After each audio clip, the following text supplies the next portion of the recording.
From the news desk of Diamond 88.7 FM Ilorin, this is news around the world.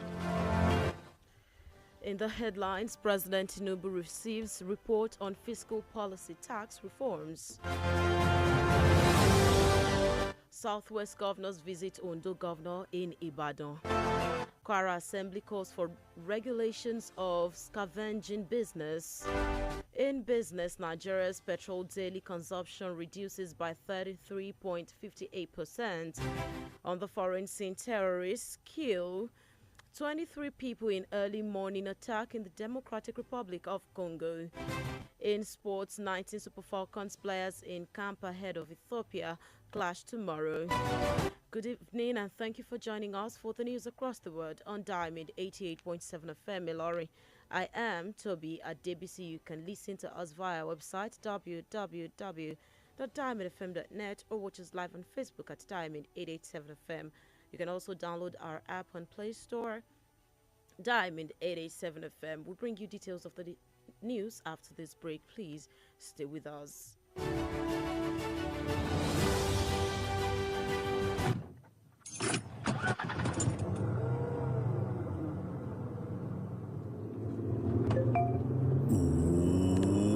Who be this person when they text me now? Oh, Bolan. Oh, me I go quick check am. I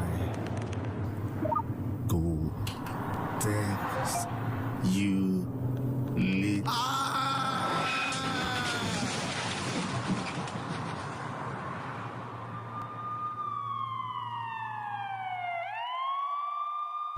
That's what can happen if you take your eyes off the road. Texting or using your phone when driving is very dangerous for you and other road users. Keep yourself and other road users safe by staying off your phone when driving. We need you alive. This message is reaching you from Diamond 88.7 FM Ilorin.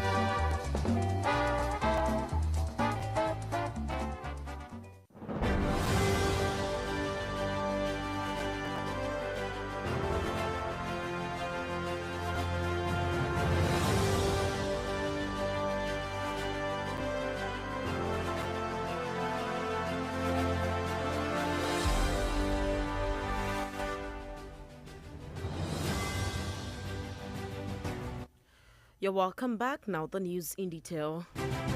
President Bola Tinubu has received the report on fiscal policy and tax reforms.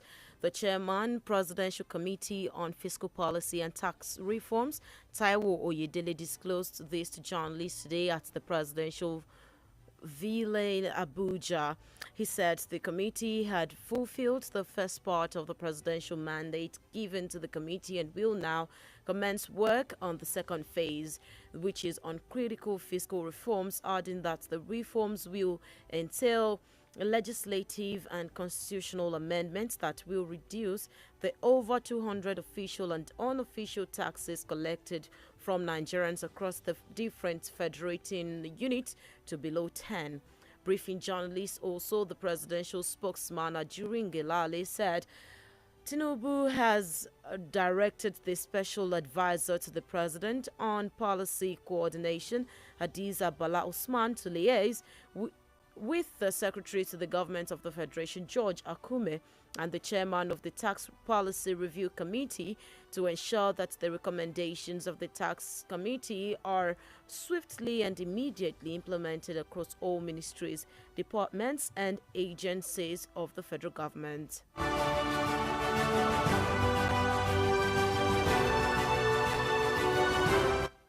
President Bola Tinubu has promised to partner with the Niger state government to actualize the green economy for environmental sustainability. He made this commitment during the two-day First Niger State Green Economy Summit in Mina, with the theme Sustainable Future, Harnessing Green Assets and Innovation for Niger State's Prosperity. The president was represented by the Minister of State for Agriculture and Food Security, Senator Aliyu Abdullahi Sabi. He stated that the present APC-led administration, both at the state and federal levels, was aware of the difficulties faced by citizens but called for understanding and prayers to overcome these challenges. He assured that the country's economy would soon bounce back.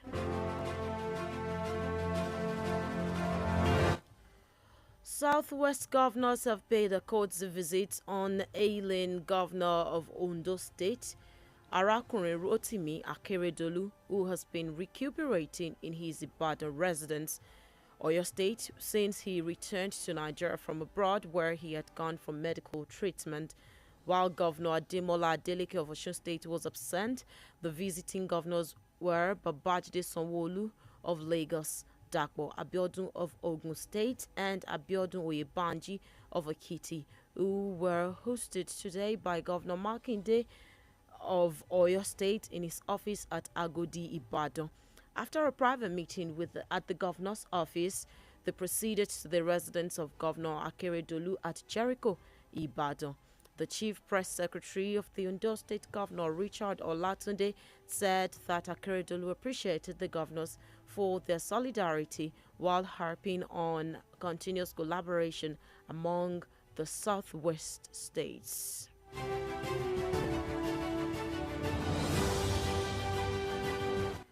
The Independent National Electoral Commission, INEC, has confirmed that it has delivered all non-sensitive materials for the elections to Kogi, Bayelsa and Imo States.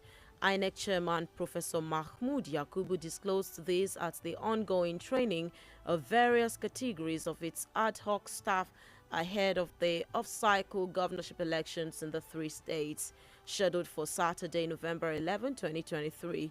INEC also confirms that it has made soft copies of the complete register of voters available to all political parties participating in the elections. The INEC chairman stated that in the next few days, the commission will publish the detailed distribution of agents uploaded by all political parties for public information. And still on election matters, the Chief of Defense Staff General Christopher Musa has said the military is prepared for the off-cycle elections in Kogi, Imo and Bayelsa states. Speaking at the defense headquarters in Abuja today during the maiden visit of the Minister of Defense Abubakar Badaru, Musa stressed that the military would stop at nothing to ensure the polls in the three states are devoid of violence. Musa warned that any act of violence would not be condoned before, during and after the elections. The Independent National Electoral Commission fixed the governorship elections in the three states for Saturday, November 11, 2023.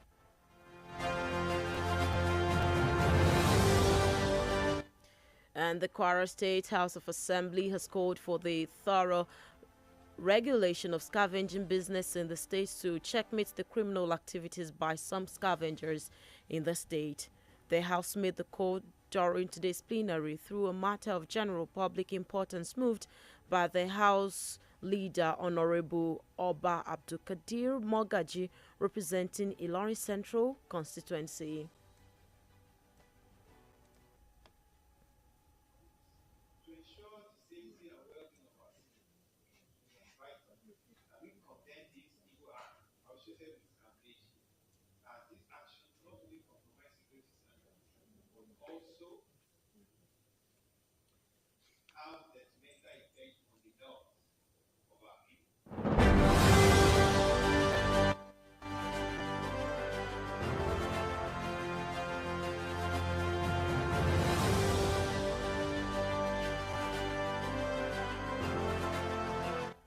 While debating on the matter, all the lawmakers that spoke during the plenary advised each community to be proactive by banning scavengers that are criminally minded from accessing their communities. The House urged the Kwara State Ministry of Environment to, as a matter of urgency, liaise with other stakeholders to checkmate the activities of scavengers in the state. The news across the world is reaching you from Diamond 88.7 FM. We'll go on a break now. When we come back, we'll bring you foreign, business and sports news. Please stay with us.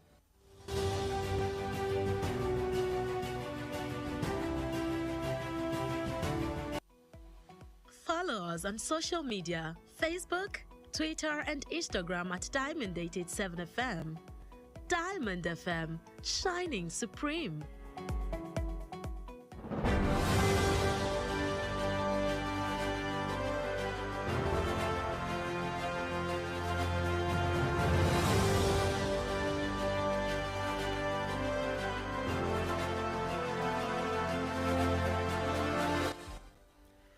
You're welcome back. You're still listening to the news across the world, reaching from Diamond 88.7 FM. Now we move on to the foreign stories. And on the foreign scene, at least 23 civilians have been killed in an early morning attack by armed rebels in the troubled eastern region of the Democratic Republic of Congo. The mayor of Oicha, a town in the Benin region, attributed the killings to the Allied Democratic Forces (ADF). The ADF, a Ugandan armed group based in eastern Congo, has pledged allegiance to the Islamic State group and launches frequent attacks. In June, ADF militants killed 42 people, including 37 students in a high school in western Uganda. The deaths of 2 tourists and their guide at a national park in southwestern Uganda last week were also attributed to the ADF. Uganda and DR Congo launched a joint military operation 2 years ago to try to rule out the insurgents. Uganda's army said last month it had succeeded in killing more than 560 fighters and destroying some of their camps.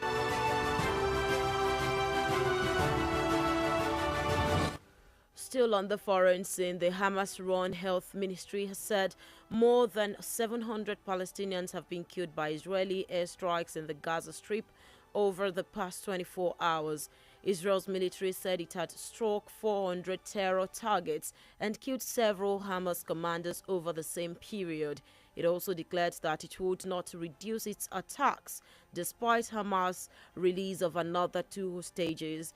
Israel launched its bombing campaign against Hamas, which the country, the UK, US, and other power class as a terrorist organization in response to an unprecedented cross-border attack on 7 October in which at least 1,400 people were killed and 222 others were taken hostage. Nearly 5,800 people have been killed in Gaza since then, according to the health ministry. Diamond FM Business News.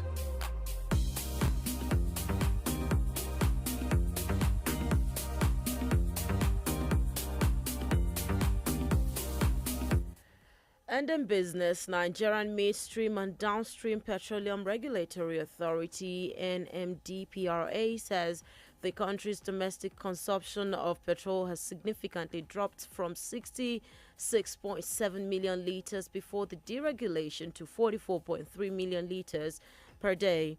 The chief executive of NMDPRA, Mr. Farouk Ahmed, at the opening session of the Oil Trading and Logistics (OTL) 2023 Africa Week 2023 in Lagos, said the reduction represents about 33.58% daily.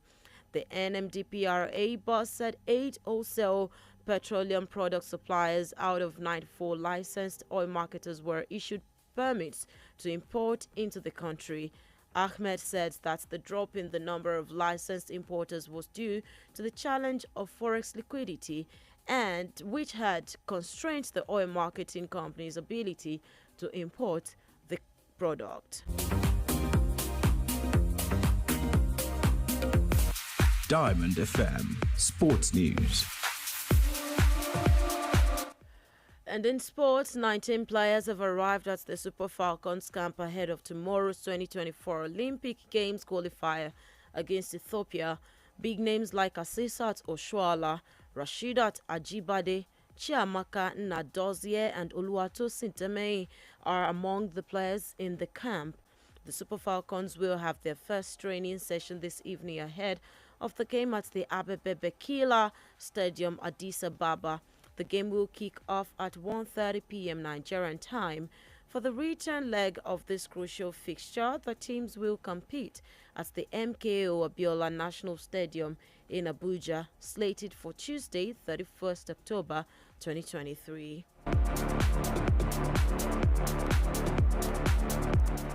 Still in sport, about 100 Bayern Munich and Galatasaray supporters clashed early today in one of Istanbul's main bar districts ahead of their Champions League match today. Turkish media said 4 German fans and 1 Turkish fan were slightly injured, but that no charges had been filed. Street camera footage showed fans tossing chairs and various small projectiles along the main avenue of Istanbul's popular Beyoğlu district. The tourist-friendly area is filled with bars frequented by Galatasaray fans. Police intervened when fans began to target one of Istanbul's side merchandise stores.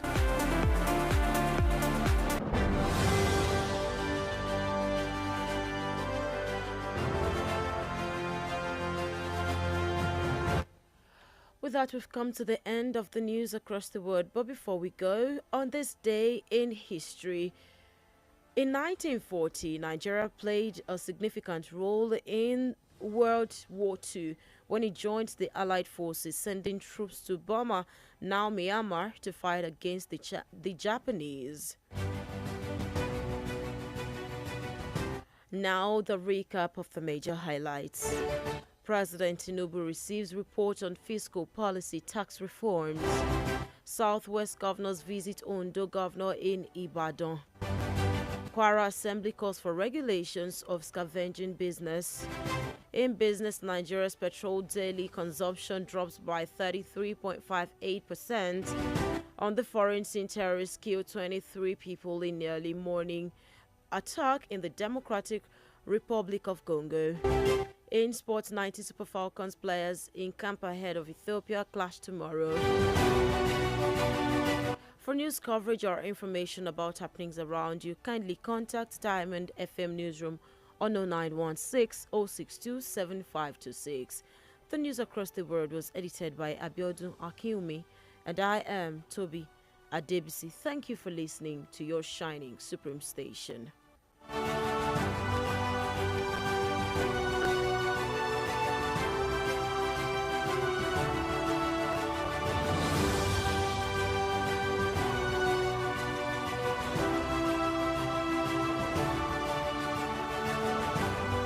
What did I say, huh? What did I say? I told you no touchy. Now you suffer the bite of the lion and the clenching jaws of an alligator.